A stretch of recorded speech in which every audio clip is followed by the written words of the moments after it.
तो बच्चों, हम बात अल्बर्ट आइंस्टीन की कर रहे थे। अल्बर्ट आइंस्टीन एक ऐसे पर्सन है जिन्होंने अपने जीवन काल में साधारण मनुष्यों की अपेक्षा कई गुना ज़्यादा मात्रा में अपने दिमाग का प्रयोग किया था। ये बहुत सारी खोज, बहुत सारी जो है सिद्धांत दिए हैं। इनका एक सिद्धांत है सापेक्षिकता का सिद्धांत। क्या अंग्रेजी बात करो, थ्योरी ऑफ रिलेटिविटी। और इस सिद्धांत के लिए इन्हें नोबेल प्राइज मिला था। मतलब बहुत बढ़िया सिद्धांत था। और वैसे ही इन्होंने एक सिद्धांत दिया है बेटा, द्रव्यमान ऊर्जा समीकरण, आइंस्टीन का मास एनर्जी रिलेशन। तो अब ये मास एनर्जी रिलेशन जो है, ये आप बीएससी थर्ड ईयर में जब जाओगे तो इसका डेरिवेशन है। E बराबर mc² का डेरिवेशन है। अभी बीएससी थर्ड ईयर में पिछले साल हम कराए थे, तो यहाँ शुरू किए थे पूरा ऐसे लिखते हुए, और वहाँ तक लिखे थे, मतलब 2 पार्ट में। इतना बड़ा है, डेरिवेशन लंबा है, मस्त डेरिवेशन है, कराए थे। आपको भी समझाया जा सकता है, लेकिन 2-3 चीज़ें जानते रहो तो उसमें यूज होती है, मैक्सवेल रिलेशंस, तो वो आप नहीं पढ़े हो। तो वहाँ पर डेरिवेशन है, यहाँ डेरिवेशन नहीं है, डायरेक्ट हमको 9th-10th से पढ़ते चले आ रहे हैं। द्रव्यमान ऊर्जा समीकरण तो क्या है? अथर्व सिंह, द्रव्यमान ऊर्जा समीकरण। ध्यान से देखो, द्रव्यमान ऊर्जा, कोई बोलेगा नहीं, समीकरण। आइंस्टीन का द्रव्यमान ऊर्जा समीकरण क्या है? आइंस्टीन ने यह माइंड मेकअप किया कि जैसे हम लोग जानते हैं कि किसी भी पदार्थ का द्रव्यमान ना तो नष्ट किया जा सकता है, ना ही उत्पन्न, सदैव संरक्षित रहता है। आप केमिस्ट्री में पढ़े हो कि रासायनिक संयोग के नियम 5 हैं। तो पहला नियम जो है द्रव्य की अविनाशिता का नियम है कि द्रव्यमान को न नष्ट किया जा सकता है, ना ही उत्पन्न। अभिक्रिया के पूर्व अभिकारकों का द्रव्यमान, अभिक्रिया के पश्चात उत्पाद के द्रव्यमान समान होते हैं। अगर हम चीनी और पानी आधा किलो लें, मिलाएं, शरबत बन जाएगा। दोनों के जो अभिकारक थे उनका बिल्कुल रूप बदल गया, दूसरे तरह के जो है उत्पाद बने हैं, लेकिन द्रव्यमान में कोई फर्क। एक दिन हर्षिता पाड़े 1.5 किलो लकड़ी ली और उसको आग लगा के जला दी, धुआं हो गया। तो कही कि हाँ, क्या यहाँ द्रव्य की अविनाशिता का नियम हो सकता है? हाँ, होगा। अगर जो है उस लकड़ी के टुकड़े को किसी गैस जार में बंद कर दो और गैस जार सहित लकड़ी के टुकड़े का वजन तोड़ लो, अगर वो 3 किलो है, उसके बाद जो है नीचे से गर्म करो कि लकड़ी का टुकड़ा जो है जलने लगे, और लकड़ी का टुकड़ा पूरा का पूरा जल जाए, पूरे गैस जार में धुआं भर जाएगा और थोड़ा बहुत अवशेष राख बचेगी। लेकिन अभी अगर गैस जार बंद है, तौलोगे तो उतना ही आएगा जितना कि जो है गैस जार का वजन पहले था। धुआं प्लस राख दोनों का वजन लकड़ी के वजन के इक्वल रहेगा। लैंडोल्ट का प्रयोग था, शायद ये केमिस्ट्री में आप पढ़े होंगे, है ना। तो द्रव्य की अविनाशिता के नियम में 2 वैज्ञानिकों ने उदाहरण दिया था ना। एक ने यक्षाकार की एक नलिका ली थी, एक में जो है AgNO3, एक में HCl भरा था, तौल लिया था, उसके बाद दोनों हिलाए थे तो दोनों मिक्सअप हो गए थे, AgCl का सफ़ेद अवक्षेप आ गया था, तो भी वजन उतना ही था। मतलब साइंटिस्ट लोग अपने प्रयोग को प्रूव किए थे। लैंडोल्ट ने जो है एक गोलपेंदी वाले फ्लास्क में लाल फास्फोरस का टुकड़ा बालू पर रखा था, गर्म किया था तो फ्लास्क में फास्फोरस पेंटाक्साइड का धुआं भर गया था, तौले थे तो वजन वही आया था। नहीं पढ़े हो क्या आप लोग केमिस्ट्री में? द्रव्य की अविनाशिता के नियम में है, सब प्रूफ किया जाता है। अब हमको केमिस्ट्री ज़्यादा नहीं आती है, तो आप लोग जानो यही कि द्रव्य की अविनाशिता के नियम में गेलुसाक और लैंडोल्ट ने जो है ये प्रूफ करके दिखाया था कि द्रव्य अविनाशी है, ना इसे नष्ट किया जा सकता है, ना ही उत्पन्न। अभिक्रिया के पूर्व अभिकारकों का द्रव्यमान अभिक्रिया के पश्चात बनने वाले उत्पाद के द्रव्यमान के बराबर होता है। अब हमको नहीं आती ज़्यादा केमिस्ट्री। अच्छा हाँ, एक बात, अगर जैसे वो गैस जार बंद था हर्षो जी, और हम नीचे से आग दे रहे थे, लकड़ी का टुकड़ा जल रहा था और पूरा जल गया, धुआं भर गया, तो ये कौन सी क्रिया है?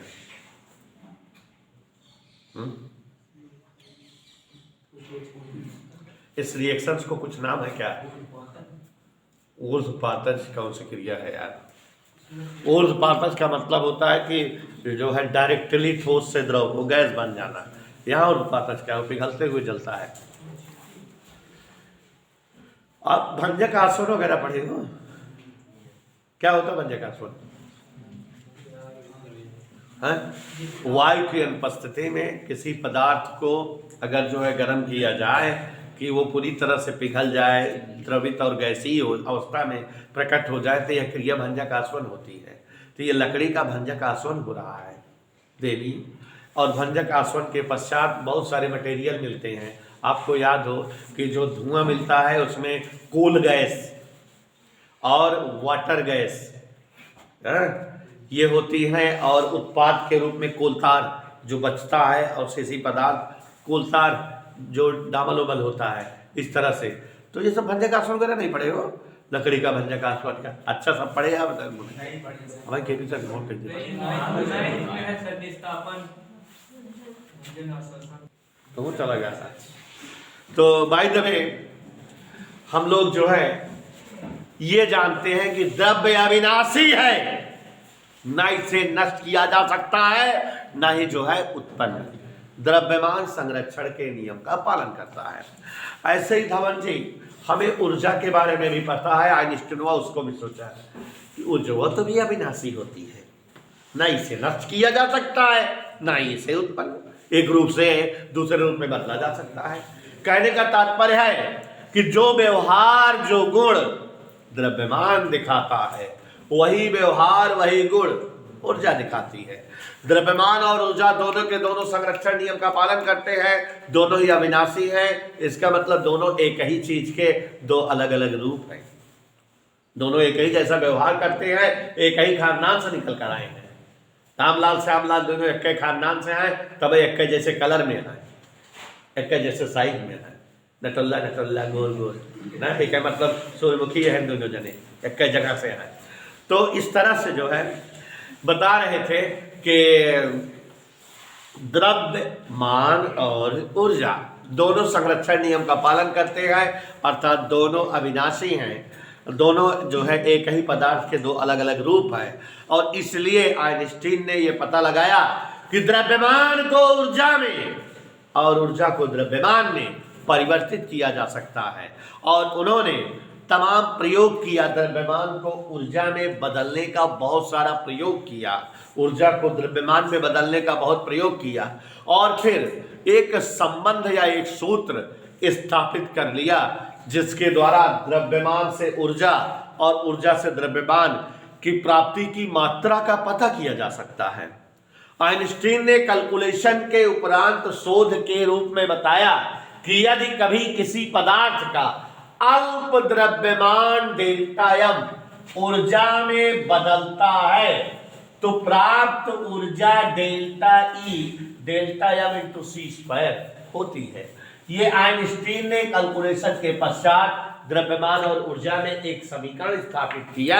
आइंस्टीन के द्वारा द्रव्यमान और ऊर्जा के लिए दिए गए समीकरण को आइंस्टीन का द्रव्यमान ऊर्जा समीकरण कहा जाता है। यदि किसी पदार्थ का अल्प द्रव्यमान डेल्टा एम ऊर्जा में बदले तो प्राप्त ऊर्जा डेल्टा ई बराबर डेल्टा एम इंटू सी स्क्वायर। एक बात अजीबोगरीब बताना चाहूंगा कि ये जो ऊर्जा प्राप्त करने का तरीका आइंस्टीन ने खोजा, ये दुनिया के अन्य तरीकों से बहुत ही अजीबोगरीब तरीका था। जो आज तक और तरीके थे ऊर्जा प्राप्त करने के, जैसे आप लकड़ी जला के, पेट्रोल जला के, डीजल जला के, या मिट्टी के तेल से, या किसी और माध्यम से कंडी ऊपरी जला करके ये ऊर्जा निकालती हैं। तो जितने भी माध्यम से ऊर्जा की प्राप्ति होती थी उन सभी में ये तरीका महाभवकारी था, इसकी कोई टक्कर नहीं थी। आइंस्टीन ने कैलकुलेशन किया, ये तो समझ गए कि आइंस्टीन के प्रयोगों के आधार पे द्रव्यमान को ऊर्जा में और ऊर्जा को द्रव्यमान में बदला जा सकता है। और जब किसी पदार्थ का अल्प द्रव्यमान डेल्टा एम ऊर्जा में बदलता है तो प्राप्त ऊर्जा डेल्टा ई बराबर डेल्टा एम इंटू सी स्क्वायर होती है। यहाँ डेल्टा एम अल्प द्रव्यमान है, सी प्रकाश का वेग है।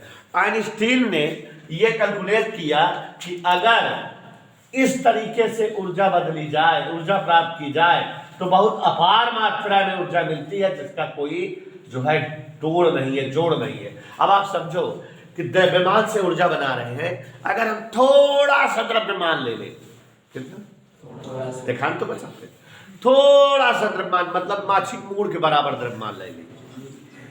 माछिक मूड़ के बराबर द्रव्यमान माने बहुत कम भागीदार है। जैसे चीनी के एक छोटा टुकड़ा, गणित के भाषा में बोली तो 1 ग्राम, ज्यादा ज्यादा 1 ग्राम हो कि ना है।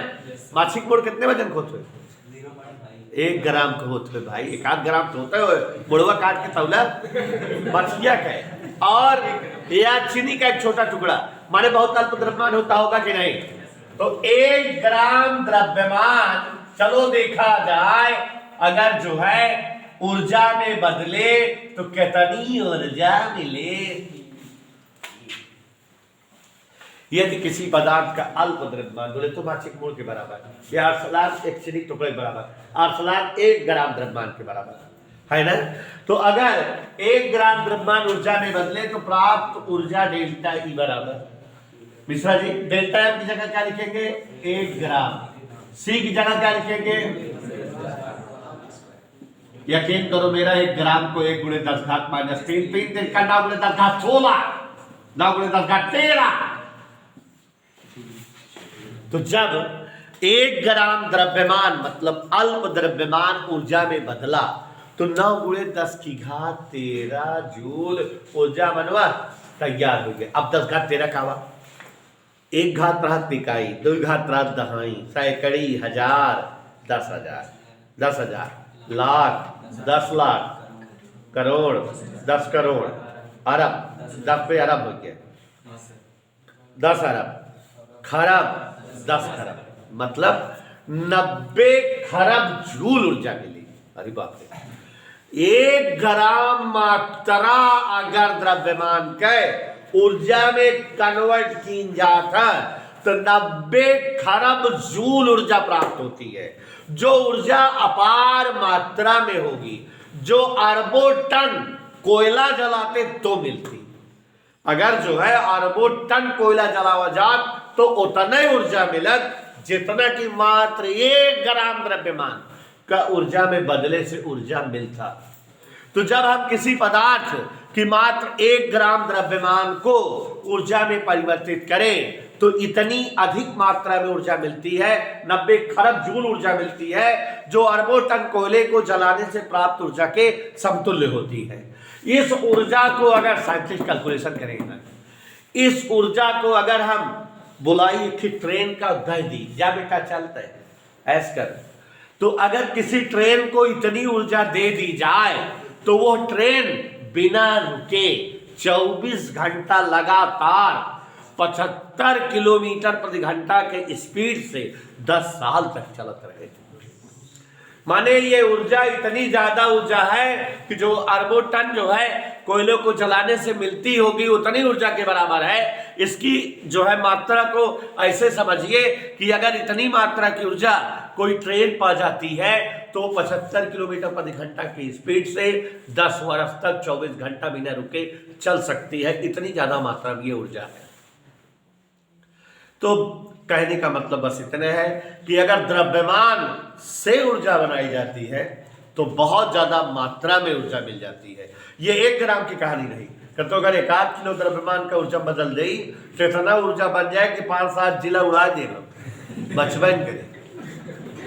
तो आपको बताना चाहेंगे कि जो नाभिकीय विखंडन हो और नाभिकीय संलयन वगैरह होता है, जो परमाणु बम और हाइड्रोजन बम बने हुए हैं, वो सब में जो है इसी प्रक्रिया को लागू किया गया है।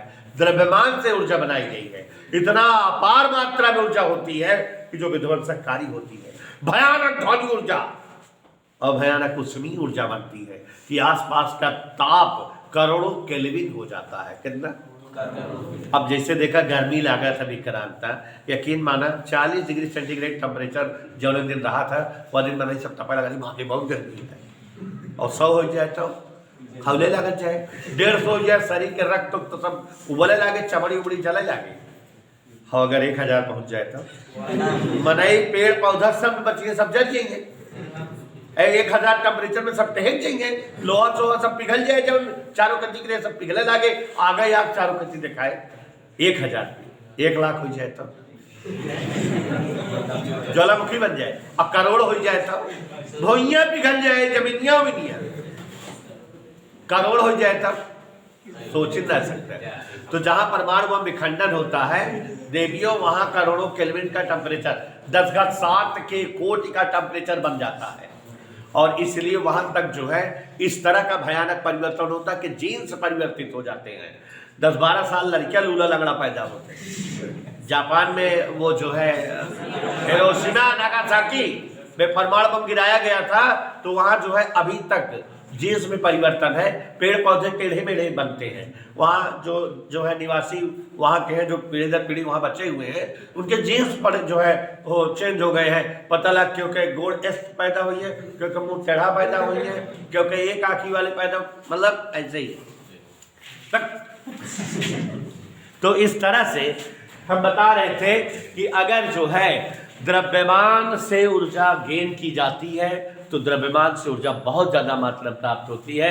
अगर किसी पदार्थ का 1 ग्राम द्रव्यमान भी ऊर्जा बदलता है तो 9 × 10⁻13 जूल की अपार ऊर्जा की प्राप्ति होती है। और इतनी ज़्यादा ऊर्जा आप जो है बहुत विध्वंसकारी और किसी ट्रेन को कितने की स्पीड से 75 की स्पीड से 10 वर्ष तक चला सकते हो। अब यहाँ पर ध्यान दो विक्रांत जी, जब ये समझ में आया कि द्रव्यमान से ऊर्जा बहुत ज्यादा मात्रा में मिलती है तो लोगों ने कहा कि भाई अब कम द्रव्यमान लो और कम द्रव्यमान से ऊर्जा गेन करो तो काम चला ऊर्जा मिल जाएगी, नहीं तो विध्वंसकारी ऊर्जा मिलेगी। कहाँ धर्म इतनी ऊर्जा ना खुलाऊ, तो इसलिए कम द्रव्यमान का इस्तेमाल किया जाने लगा। तो बच्चों, जैसे द्रव्यमान का भौकाली मात्रक किलोग्राम है, तो वैसे दुनिया में द्रव्यमान का एक सबसे छोटा मात्रक बनाया गया, एटॉमिक मास यूनिट, परमाणु द्रव्यमान मात्रक, जो दुनिया में बहुत छोटे कण हैं। छोटे कण बोले तो जैसे इलेक्ट्रॉन, प्रोटॉन, न्यूट्रॉन, पॉजिट्रॉन, नाभिक, परमाणु, ये सब जो हल्के कण हैं, छोटे कण हैं, जो खुली आंखों से भी नहीं दिखते, इन सब के द्रव्यमान तो बहुत कम होता होगा। और इन सब के द्रव्यमान जो कि बहुत कम है को मापने के लिए एक बहुत छोटंका मात्रक बनाया गया। और बहुत छोटंका मात्रक या छोटा मात्रक है परमाणु द्रव्यमान मात्रक, एटॉमिक मास यूनिट। क्या है? तो तिवारी चाचा यहां ध्यान दीजिए, परमाणु द्रव्यमान मात्रक केमिस्ट्री की बात है, केमिस्ट्री पढ़ते हो, लेकिन फिजिक्स में मैं आज इसको भौकालिक समझा दे रहा हूं, केमिस्ट्री वाले कब समझाए ना। ध्यान दीजिएगा, परमाणु द्रव्यमान मात्रक एटॉमिक, और ऐसा बता रहा हूं कि याद होता जाए, परमाणु द्रव्यमान मात्रक एटॉमिक मास यूनिट।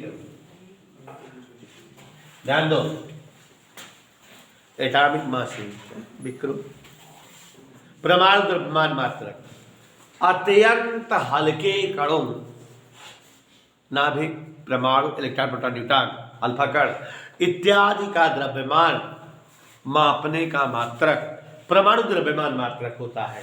परमाणु द्रव्यमान मात्रक द्रव्यमान का सबसे छोटा मात्रक है। बहुत समय पहले बेटा जो गैस वगैरह होती थी उनका द्रव्यमान मापने का मात्रक होता था C612, मतलब कार्बन परमाणु। कार्बन के पदों में बहुत पहले जो है अन्य सभी गैस और इसके द्रव्यमान मापे जाते थे। तो परमाणु द्रव्यमान मात्रक की परिभाषा जो लेटेस्ट है और जो थ्योरेटिकल है, काम चलाओ बता सकते हो कि यह द्रव्यमान मापने का सबसे छोटा मात्रक है।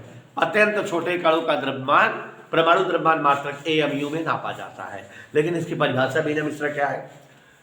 कार्बन C612 के एक परमाणु के द्रव्यमान का 12वां भाग एक AMU कहलाता है। क्या बोले हम? देखो देखो बोर्ड पर देखो, 6C12 बोले तो कार्बन के एक परमाणु का का द्रव्यमान ले लो और उसको 12 से भाग दे दो। C612 कार्बन 12 के एक परमाणु के द्रव्यमान का 12वां भाग हाँ हाँ, 1 AMU कहलाता है। अब थोड़ा आगे देखो, अब कार्बन के एक परमाणु का द्रव्यमान क्या होता है ये तो पता करो कि कार्बन का एक परमाणु अगर होगा तो उसका द्रव्यमान क्या होगा। अभी कल या परसों की क्लास में हम आपको एक हिंट दे रहे थे केमिस्ट्री की कि दुनिया का कोई भी पदार्थ हो उसका जो ओरिजिनल परमाणु भार हो उसको 1 मोल कहते हैं और उसमें n परमाणु होते हैं, बताए थे ना। तो 6C12 का परमाणु भार कितना है? 12। तो 12 ग्राम अगर कार्बन हो तो उसे क्या कहेंगे? कार्बन का 1 मोल, और उसमें क्या परमाणु होंगे? n परमाणु। तो यहां पर ध्यान दो जरा, 12 ग्राम कार्बन माने 1 मोल कार्बन, ठीक है। और किसी भी तत्व के 1 मोल में क्या परमाणु होते हैं? n, माने कार्बन के n परमाणु। कहने का मतलब 12 ग्राम में क्या परमाणु होते हैं? तो n परमाणु का द्रव्यमान, तो 1 परमाणु के द्रव्यमान समझ में। तो बेटा मिश्रा जी एक बार और समझो जरा, तुम तो हर सब्जेक्ट बहन हो, ध्यान से समझो। 6C12 का परमाणु भार कितना होगा बेटा? 12। तो अगर हम 12 ग्राम कार्बन ले लें तो इसका मतलब कार्बन का 1 मोल है। और नकुल चाचा, अगर जो है कार्बन का 1 मोल है तो इसका मतलब कार्बन के उसमें कितने परमाणु है? n परमाणु। तो माने कार्बन के n परमाणुओं का वजन बराबर 12 ग्राम, 1 परमाणु का वजन बराबर 12/n ग्राम। चलो लंतरा नहीं मारो, नंबरदार 12 कट गए, कितना आ गया? माने 1 AMU बराबर 1/n। ध्यान से देखो, 1/n, n का मतलब 6.023 × 10 की घात। इसको देखो 1.67 × 10 - 24 ग्राम, क्योंकि ग्राम की चर्चा चल रही थी ना। तो ये 1.67 × 10 - 27 kilogram is the value of 1 AMU। आप देख रहे हो कि यहाँ 10 की घात -27 किलोग्राम की कोटि है, इसका मतलब ये बहुत छोटा मात्रक है। तो अब बेटा यहाँ, यहाँ और यहाँ तीनों चीज से मिला के इसकी परिभाषा बन जाती है। AMU एटॉमिक मास यूनिट, परमाणु द्रव्यमान मात्रक, द्रव्यमान मापने का सबसे छोटा मात्रक है। अत्यंत हल्के कणों, प्रोटॉनों, न्यूट्रॉनों, नाभिकों, अल्फा कणों, परमाणुओं का द्रव्यमान इन्हीं के पदों में मापा जाता है। और कार्बन के एक परमाणु के द्रव्यमान का 12वां भाग 1 AMU कहलाता है। तो 1 AMU बराबर कार्बन के एक परमाणु के द्रव्यमान का 12वां हिस्सा। एक परमाणु का द्रव्यमान 12/n, n का मान रख करके हल कर लिए तो 1 AMU का मान एक प्रोटॉन के द्रव्यमान के बराबर आया, माने 1.67 × 10 की घात -27 किलोग्राम। तो यहाँ आप समझ गए कि हाइड्रोजन परमाणु का द्रव्यमान या प्रोटॉन का द्रव्यमान लगभग 1 AMU होता है ना। तो ये उतने वजन आया है। अब चूंकि हमको द्रव्यमान से ऊर्जा प्राप्त करनी थी, जब द्रव्यमान से ऊर्जा प्राप्त होती है तो बहुत ज्यादा मात्रा में ऊर्जा मिलती है। ऊर्जा पर्याप्त रहे, हम ऊर्जा का यूज कर सके, इसलिए हम छोटे छोटे द्रव्यमानों को ऊर्जा में बदलने का तरीका सीखे। तो यहां पर देखो जरा, 1 AMU द्रव्यमान से प्राप्त ऊर्जा, कि 1 AMU द्रव्यमान से कितनी ऊर्जा गेन होगी? 1 AMU द्रव्यमान से प्राप्त होने वाली ऊर्जा। तो प्यारे साथियों, जब 1 AMU द्रव्यमान ऊर्जा में बदलता है तो कितनी ऊर्जा बनेगी? सूत्र वही है, डेल्टा एम इंटू सी स्क्वायर। डेल्टा एम की जगह क्या लिखते हैं? 1 AMU। सी स्क्वायर की जगह क्या लिखते हैं? फिलहाल तुम तो पुराने जानकार हो, तो थोड़ा सा देखो 1 AMU का मान, आज बेटा बच्चे का मान है इसलिए मैं मस्त पढ़ा रहा हूँ। ना आया है उनके सबका संस्कार हो। 3 तरीके 9 10 18 16, क्या देखो जरा 15 16 03 पूरे 10 की घात क्या जूल।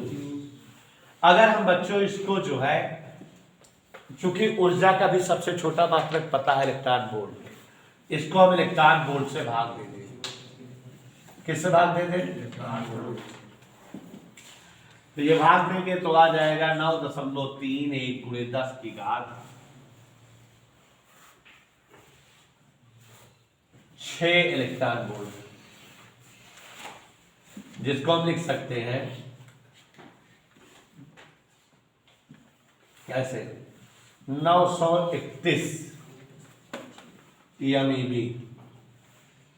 और इस तरह से एक एएमयू द्रव्यमान का मतलब 931 एमईबी हुआ। और बच्चों आज से हम ये जानते रहेंगे कि किसी पदार्थ का एक एएमयू द्रव्यमान जब ऊर्जा में बदलता है तो 931 एमईबी ऊर्जा प्राप्त होती है। ये कितना वीआईपी सूत्र है विक्रांता बेटा कि जो कैलकुलेशन नहीं करने देता हमको। जैसे कह देता है कि किसी पदार्थ का 5 एएमयू द्रव्यमान ऊर्जा में बदलता है, कितनी ऊर्जा मिलेगी, तो एएमयू हटा के 931 लिख दो, उत्तर आ जाएगा। 5 एएमयू हमारे 5 गुणे 931, आंसर आ जाएगा। ई बराबर एमसी स्क्वायर का सूत्र का प्रयोग नहीं करना है, ठीक है, डायरेक्ट आंसर आ जाएगा। तो जब भी कभी द्रव्यमान की मात्रा एएमयू में दिया हो और हमें ऊर्जा की प्राप्ति पूछ रहा हो कि कितनी ऊर्जा मिलेगी, तो हम लोग बच्चों एएमयू हटा के 931 से गुणा कर देंगे, तुरंत प्राप्त होने वाली ऊर्जा की वैल्यूएशन मिल जाएगी, तो समझ में आ जाएगा। देखो बच्चों ये क्लियर हो गया बेटा, कोई दिक्कत समस्या हैरानी टेंशन नॉट।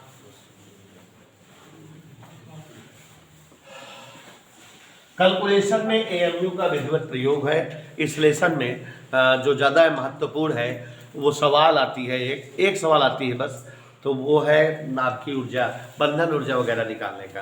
अब थोड़ा सा और आपको चलते हैं। ऐसा है बच्चों कि ये जो हमारा नाभिक है,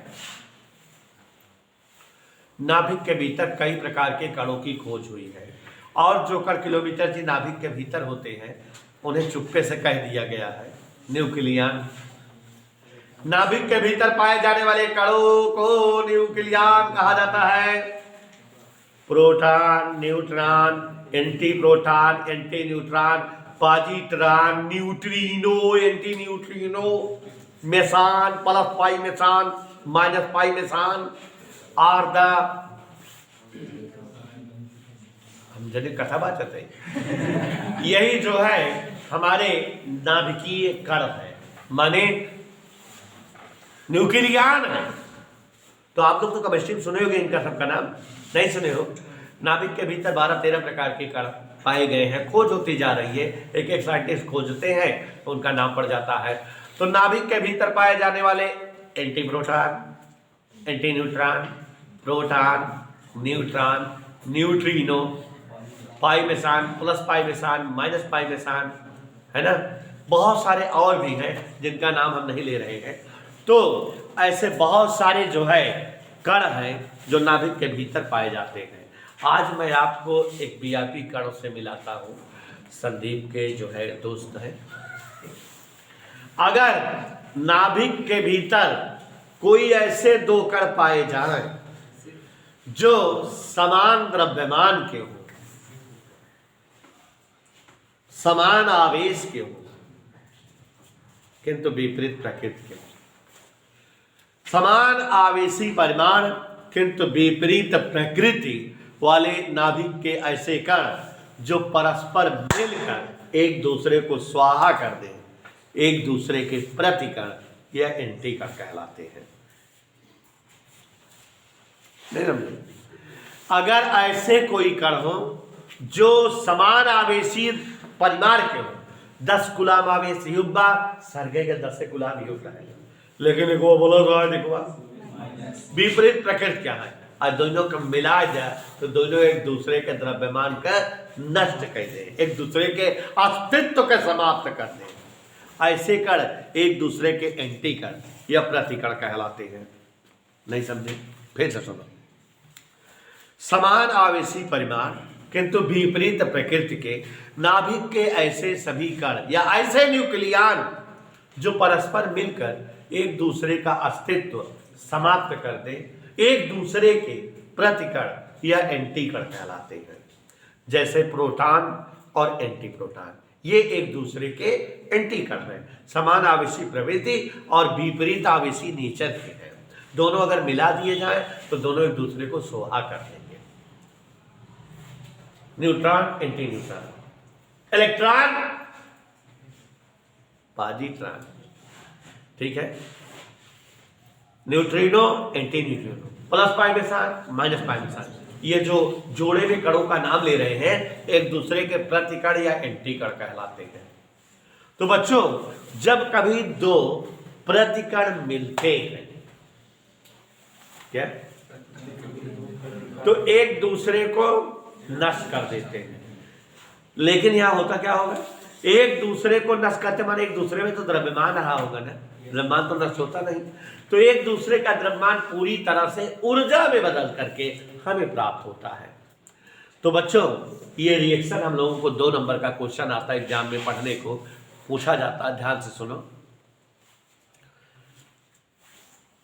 जब इलेक्ट्रॉन और पॉजिट्रॉन दोनों क्या है एक दूसरे के एंटी कण या प्रतिकण हिंदी में परस्पर मिलते हैं तो एक दूसरे का अस्तित्व और संपूर्ण द्रव्यमान ऊर्जा फोटॉन में प्राप्त होता है। तो जब कभी किसी परमाणु में इलेक्ट्रॉन और पॉजिट्रॉन 2 एंटी कण परस्पर मिलते हैं तो मिलकर एक दूसरे का अस्तित्व समाप्त कर देते हैं। इनका संपूर्ण द्रव्यमान ऊर्जा के रूप में 2 गामा फोटॉन ऊर्जा के रूप में प्राप्त होता है और ये घटना युग्म विनाश कहलाती है। क्या 2 नंबर का आता है युग्म विनाश व युग्म उत्पादन से क्या समझते हो, समझ लो। -1 E0 का वाई इलेक्ट्रॉन प्लस माने मिले केसी पॉजिट्रॉन दोनों का हो जाइए सोहा का बने गामा फोटॉन माने ऊर्जा। ये रिएक्शन क्या कहलाता है, युग्म विनाश। मजा आ रही है? तो आप समझ रहे हैं बच्चों कि इलेक्ट्रॉन व पॉजिट्रॉन का परस्पर मिलना और एक दूसरे का अस्तित्व समाप्त कर देना, संपूर्ण द्रव्यमान का ऊर्जा में बदल जाना युग्म विनाश कहलाता है। जब कभी इलेक्ट्रॉन और पॉजिट्रॉन परस्पर मिलते हैं तो उनका संपूर्ण द्रव्यमान नष्ट होकर के गामा फोटॉन ऊर्जा के रूप में प्राप्त होता है। यह रिएक्शन क्या कहलाता है, ऐसे ही अगर किसी परमाणु पर ऊर्जा आपतित हो और वो परमाणु उस ऊर्जा को अवशोषित कर ले, गामा फोटॉन की ऊर्जा अवशोषित कर ले, तो वो ऊर्जा अगर द्रव्यमान में कन्वर्ट हो तो एक इलेक्ट्रॉन और एक पॉजिट्रॉन प्राप्त होता है। इसका उल्टा, ठीक है।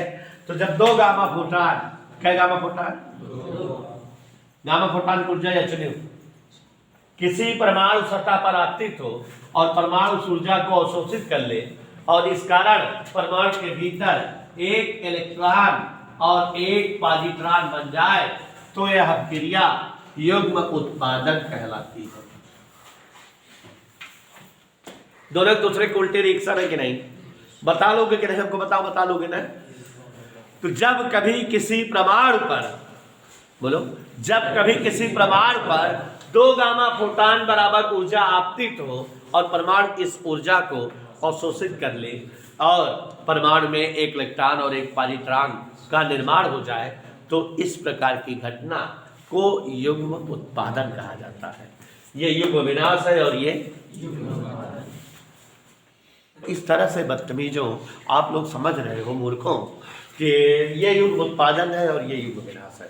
2 नंबर का रिएक्शन पूछा जाता है, युग्म उत्पादन से क्या समझते हो, युग्म विनाश से क्या समझते हो, ऐसे बता लोगे। अब हम लोग पढ़ेंगे नाभिकीय बल का संतुलन। तो देखो जरा, आपको बताना चाहेंगे कि नाभिक के भीतर न्यूक्लियन मीन्स प्रोटॉन न्यूट्रॉन को आपस में बांधे रखने के लिए, आपस में बांधे रखने के लिए जिस बल की आवश्यकता होती है वो नाभिकीय बल कहलाता है।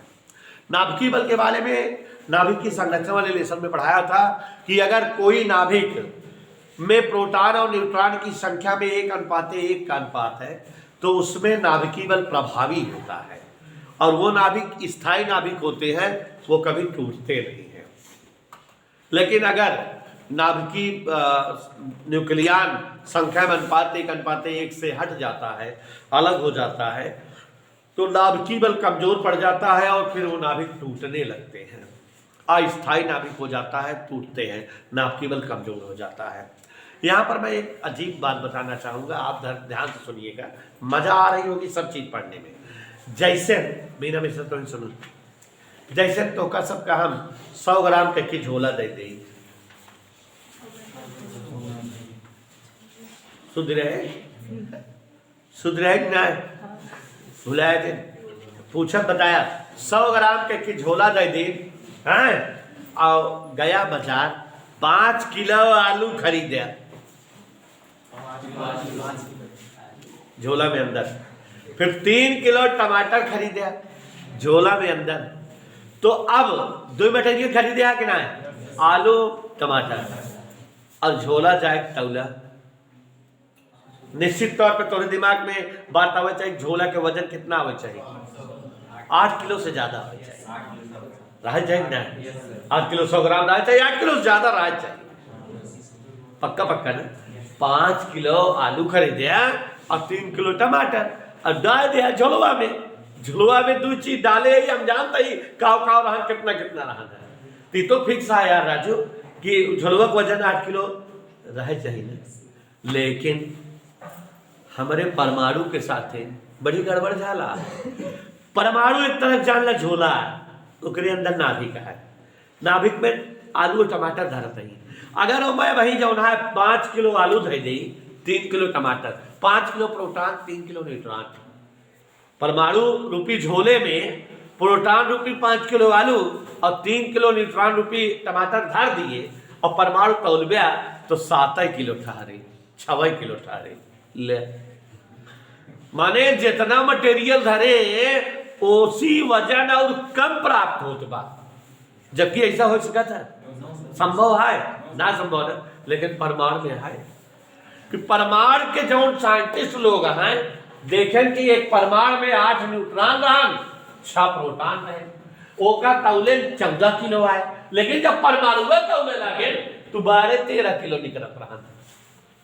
मतलब हम का कहा चाहते हैं कि जौन परमाणु है ओके ओरिजिनल वजन परमाणु भार ओकरे अंदर शामिल प्रोटॉन और न्यूट्रॉन के ओरिजिनल वजन से कम रहा था, जबकि ऐसा संभव ऐसा ना हो चाहिए ना कि भाई परमाणु झुलवा या हमें प्रोटॉन बहावत है न्यूट्रॉन बहावत है, तो 2 जने हमें यहाँ है तो दोनों जने के वजन से ज्यादा वजन मिले चाहिए परमाणु के ना, लेकिन यहाँ क्या हो जाता, परमाणु रूपी झोला में 5 किलो आलू डाले, 5 किलो प्रोटॉन और 3 किलो न्यूट्रॉन डाले टमाटर रूपी, लेकिन वजन तौलत है तो 8 किलो ना आवत बा, काम आवत बा। कई के देख लिया ओरिजिनली साइंटिस्ट देखे हैं कि जो किसी परमाणु का परमाणु भार होता है, वास्तविक परमाणु भार का मान उसके भीतर शामिल प्रोटॉनों और न्यूट्रॉनों के ओरिजिनल भार के योग से कुछ कम रहता है। माने 5 किलो प्रोटॉन 3 किलो न्यूट्रॉन डाला तो परमाणु का वजन 7-6 किलो रहा था, 8 किलो ना रहा, कुछ कम रहा था। काहे इस भवा, क्यों ऐसा हुआ, क्या ऐसा हो सकता है? होता है, साइंटिस्ट देखते हैं, कैलकुलेशन हुआ यहाँ कि प्रोटॉनों न्यूट्रॉनों का जितना वजन होता है रियली उससे जो है परमाणु का वजन कम मिलता है, और ये जो वजन में कमी हुई है, जो वजन कम मिल रहा है, इसको द्रव्यमान क्षति मास डीके कहा गया। और हुआ क्यों? हुआ इसलिए बच्चों, बड़ी जरूरी बात थी होने के लिए। एक्चुअली बेटा कि जो नाभिक है, आप लोग कभी केमिस्ट्री में गौर नहीं किए होंगे, ये मेरा दावा है, आपने कभी ध्यान नहीं दिया होगा केमिस्ट्री में, न किसी टीचर ने ध्यान दिलाया होगा। नाभिक में क्या होते हैं? प्रोटॉन होते हैं और होते हैं ना, और प्रोटॉन न्यूट्रॉन एकदम सघन पास पास होते हैं, तभी नाभिक की संरचना होती कि नहीं? थोड़ा सोचो, ये जो प्रोटॉन है क्या है? ये धनावेश है, और आप फिजिक्स में पढ़े हो, आपको पता है कि समान आवेश अगर पास लाओ तो उनमें क्या होता है, एक दूसरे को क्या करते हैं, दूर करते हैं ना, प्रतिकर्षित करते हैं ना। अब अगर कौनो नाभिक में 4 प्रोटॉन है तो चारों एक साथ रह सकते हैं ना, रह सकते ना। क्यों? क्योंकि वो धनावेश है, धनावेश एक दूसरे को दूर करते हैं, प्रतिकर्षित करते हैं। लेकिन हमारे नाभिक की परिभाषा है कि प्रोटॉन न्यूट्रॉन सब एक साथ शामिल रहते, वहां दूर नहीं रहते। तो उनके बीच प्रतिकर्षण वाला कहा गया। अगर जो है नाभिक है तो प्रोटॉन प्रोटॉन है कि नहीं, वहां न्यूट्रॉन न्यूट्रॉन है कि नहीं, तो प्रोटॉन प्रोटॉन आपस में बंधे एकदम पास पास है, जबकि उनको एक दूसरे को प्रतिकर्षित कर देना चाहिए था, दूर कर देना चाहिए था। दूर नहीं है, वो पास है। फिजिक्स यही कहती है ना कि समान आवेशों प्रतिकर्षण होता है कि नहीं। तो अगर 2 प्रोटॉन है तो एक दूसरे को प्रतिकर्षित करके एक नाभिक एक प्रोटॉन हुआ रहा है, किया रहा है, ऐसा नहीं होता। जब आपको सिद्ध करा चुके हैं कि नाभिक से ज्यादा घना दुनिया में कोई चीजें नहीं है, तो एकदम पास पास होते हैं उनके बीच। इसका मतलब प्रतिकर्षण बल का प्रभाव ही नहीं रहता। क्यों? काहे? क्योंकि बच्चों, अगर 2 लड़के बहुत विरोधी हो, एक दूसरे के पास बैठा नहीं बैठते हैं, अगर वहां कोई एक बहुत पावरफुल लड़का बैठा जाए, टाटा सुमो पहलवान, कि जबरदस्ती दबोच के 2 लोग बैठा है, तो उससे यूं भा है कि ये जो प्रोटॉन प्रोटॉन है, इनके बीच प्रतिकर्षण बल के विरुद्ध इतनी ज्यादा वहां ऊर्जा आ जाती है कि जो प्रोटॉन प्रोटॉन को, प्रोटॉन न्यूट्रॉन को, न्यूट्रॉन न्यूट्रॉन को आपस में बांधे रखती है। प्रोटॉनों को प्रोटॉनों से, न्यूट्रॉनों को न्यूट्रॉनों से, और प्रोटॉन न्यूट्रॉन को आपस में क्या करती है। इसके लिए किसकी रिक्वायर्ड होती है? अपार मात्रा में ऊर्जा की। और ये अपार मात्रा में ऊर्जा मिलती कहां से है? आंटी तीन चाचा के हिसाब से ऊर्जा हमेशा द्रव्यमान से मिलती है, इतनी ज्यादा ऊर्जा। और जब द्रव्यमान की जरूरत है तो इसीलिए जो प्रोटॉन और न्यूट्रॉन का ओरिजिनल द्रव्यमान होता है, उसका कुछ द्रव्यमान बदल जाता है ऊर्जा में, जो प्रोटॉनों और न्यूट्रॉनों को आपस में बांधता है। और इसीलिए किसी भी परमाणु का ओरिजिनल द्रव्यमान, वास्तविक द्रव्यमान, उसमें शामिल प्रोटॉनों और न्यूट्रॉनों के कुल द्रव्यमानों के योग से कम होता है।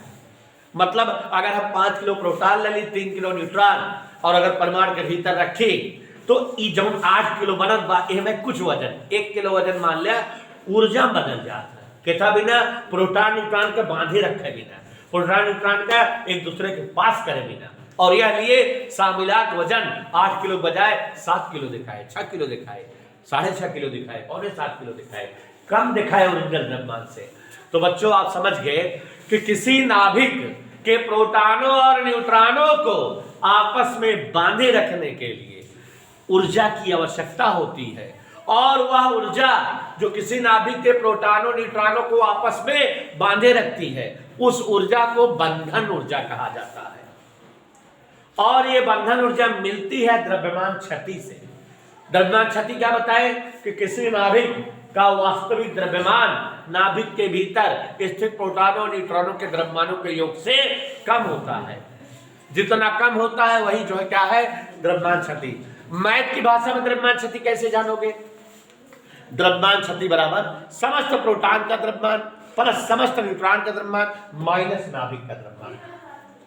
नाभिक का द्रव्यमान कम रहता है, जितना कम रहता है वही जो है द्रव्यमान क्षति है। और ये द्रव्यमान क्षति किसमें बदलती है? ऊर्जा में। कौन सी ऊर्जा में? बंधन ऊर्जा में। क्यों? जिससे प्रोटॉन न्यूट्रॉन बंधे रहे। झोला में आलू टमाटर डाल दे, आलू टमाटर बेचारे निर्जीव चीज है, वो आराम से रह जाएंगे, लेकिन प्रोटॉन न्यूट्रॉन थोड़ा रह पाएंगे, उनका अंदर रह सके। या बिना जो है ऊर्जा चाहिए, और ऊर्जा कहाँ हम दे रही, तो अपने द्रव्यमान का ऊर्जा बदल करके अपने रह लेते हैं, बैलेंस कर लेते हैं खुद के एक दूसरे से।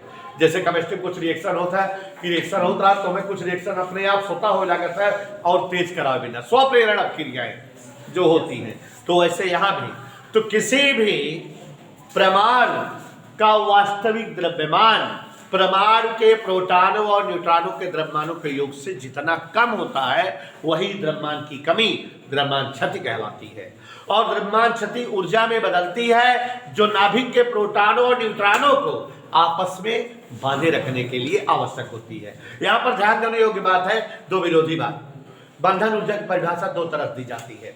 किसी नाभिक के प्रोटॉनों और न्यूट्रॉनों को आपस में बांधे रखने हेतु आवश्यक ऊर्जा बंधन ऊर्जा कहलाती है। इसका उल्टा अगर कहूं प्रोटॉन न्यूट्रॉन बंधा है, उनका बंधन ऊर्जा बराबर ऊर्जा दे देवे तो अलग हो जाएगी।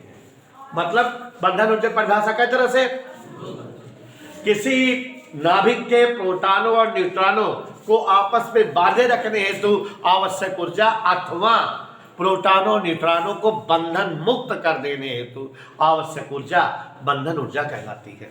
और बच्चों दिमाग में रखो, बंधन ऊर्जा निकाली कैसे जाती है।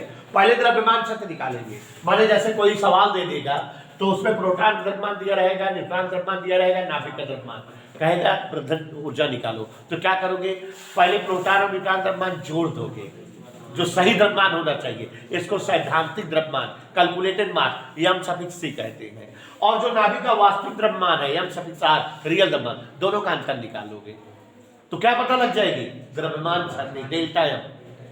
और इसको किसमें बदल दोगे, ऊर्जा में, कैसे, E बराबर डेल्टा एम इंटू सी स्क्वायर, तो पता लग जाएगी बंधन ऊर्जा। और बच्चों अगर नाभिक में 4 न्यूक्लियन है तो जो बंधन ऊर्जा आई है उसको 4 से भाग दे दो, तो इसे कहते हैं बंधन ऊर्जा प्रति न्यूक्लियन, एक न्यूक्लियन के लिए बंधन ऊर्जा।